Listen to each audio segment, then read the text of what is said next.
Welcome to the Body Shop Physical Therapy. So today I'm going to talk you through one of my recovery routines, which is taking an ice bath. Please consult your healthcare practitioner before starting any cold therapy, as it is a shock to the system. So I am in a bath of cold water. My husband is going to put the ice in and set a timer for 10 minutes. And during that 10 minutes, I will talk you through this process. And this is not a comfortable recovery routine, but it works really well. So my husband is putting the ice in the bath.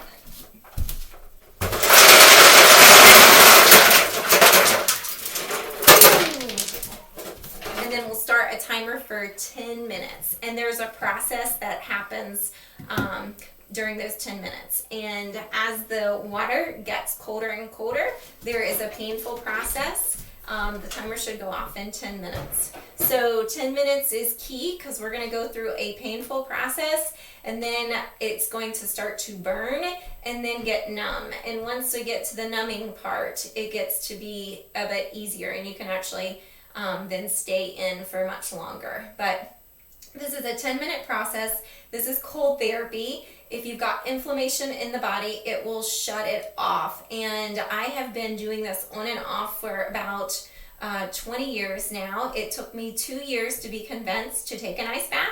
They are very uncomfortable, and I didn't understand or know the benefits. So a lot of what I'm going to tell you is anecdotal.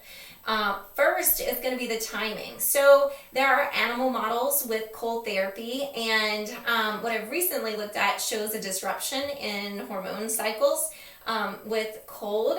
So I'm going to share with you anecdotally what I noticed and have been paying attention to over the years. So if I am in a training cycle, strategically, I will usually take an ice bath about once a month, and that is sufficient. And usually it's going to be on a day that I've had a really hard workout, or I know that I am going to have muscle soreness. So I do find that it does help me prevent injuries. If I am going to do lots and lots of hard work, then I can increase the frequency of ice baths with no problem. I just need to make sure that I'm also staying consistent with nutrition and rest and recovery. So this is a recovery routine. Now, so in a training cycle, if I do this once a month, strategically, I want to do it right in the middle between switching from my follicular phase of my menstrual cycle to my luteal phase. And I'll do it right in the middle. And the reason, as I've noticed, is that it helps me transition smoothly from one phase to the next. And I don't know if this is the case, and have not spoken or have had feedback if other women notice that. And I actually find that it helps my hormones. One of the things that the cold therapy does is stimulates the brown fat utilization. So it does help with fat utilization. And my type 1 endurance fibers, so there's different muscle fiber types, and there's type 1 and type 2 in general. And your type 2 is going to be your anaerobic muscle building, and your type 1 is going to be your endurance muscle fibers. Runners want their endurance fibers, and when we get into heavy endurance work, we see fiber type changes over to that type 1 that utilizes fat for fuel. So ice recovery for endurance athletes is really good, and if you're trying to be a weightlifter and build muscle, then you can actually mitigate and prevent that effective muscle building, and you may just want to do a nice weightlifting routine workout and just go ahead and experience the muscle soreness and allow the muscles to build. So I do notice when I am using the cold therapy that I will not be nearly as sore the following day, and sometimes not as sore at all. And so it does help me sustain some heavier workload. So I've gone through, am now in a little bit, I'm starting to get into the numbing phase here. And so once I am numb, I can just relax and rest as I finish the ice bath. And I could probably put a whole nother bag of ice in here and make it even colder. And again, it does help with shutting down that acute inflammation. If I feel really inflamed in my body, I will take a cold bath. I don't necessarily have to have a hard workout, and it feels refreshing, and it really does feel good to the body. For certain problems and overuse problems, I will recommend ice submersion, and it's hard to convince someone to want to hold their limb or sit in ice cold water for 10 minutes because it is uncomfortable. But I find anecdotally it has been key to injury prevention and helping me to recover. So again, this is one of my recovery routines.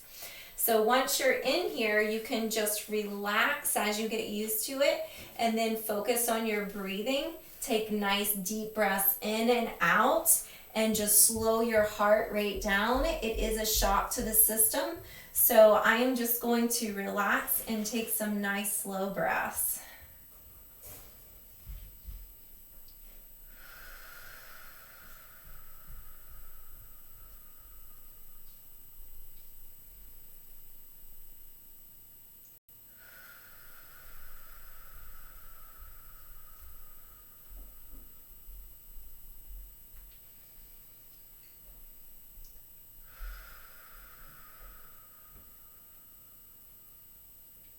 When you feel the shock of the cold and the heart rate going up, you can just focus in on breathing and use the breath to slow the heart rate down.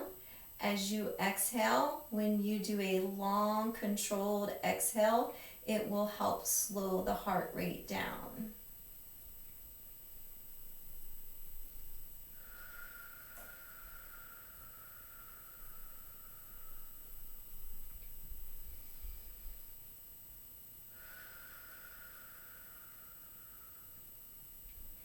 And in the brain, there is a part called the homunculus, and it maps out the body in the brain, and it's disproportionate. So most of our nerve endings are going to be in our hands, since our sensory, it's how we feel our environment, and in our feet. So when you have ice on your feet, usually the feet are what is going to be the most difficult to get used to. And once the feet become numb, it gets to be okay. But while it's going through the pain and the burning stage, it can be quite uncomfortable. So this is not pleasant. I will just reiterate that. I don't want it to be something that is known to be easy, because this isn't easy, but it is worth it. And you don't want to do this unless your body is in condition to be able to tolerate cold shock.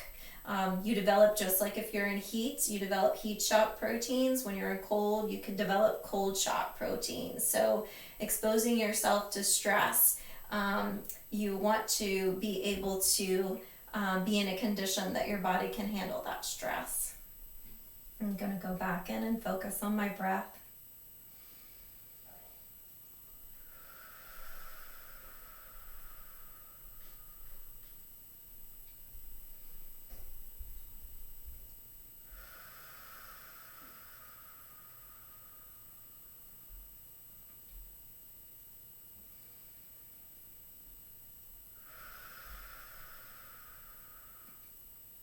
Another thing that I can share is that I don't believe that I've ever taken an ice bath in the morning. So I have only experienced these later in the day, because it's usually been after a hard workout, or that is when I will either decide that, wow, I feel inflamed and today's a day I'm going to have an ice bath. So I've only done them in the evening, but I do find that I feel relaxed after an ice bath in the evening.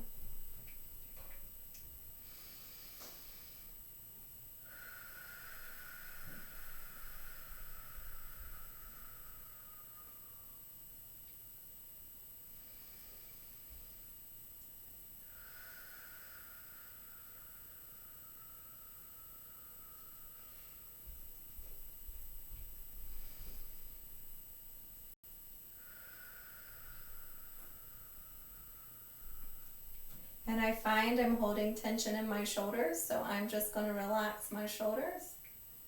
Let them go heavy, heavy, heavy.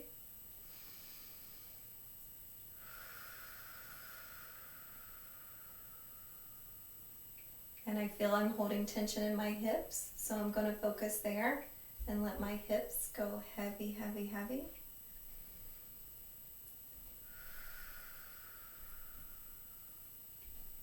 And so again, there's that painful stage, goes into burning, and then into the numbness stage.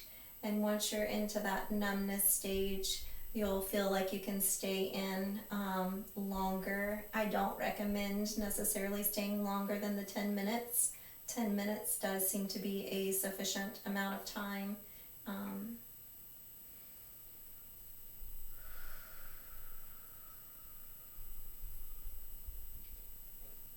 And if you have hardware in your body, you do want to consult your healthcare provider or your doctor before doing a cold submersion. Metal does get colder than the soft tissue, so you don't want that to get unbearably cold inside your body.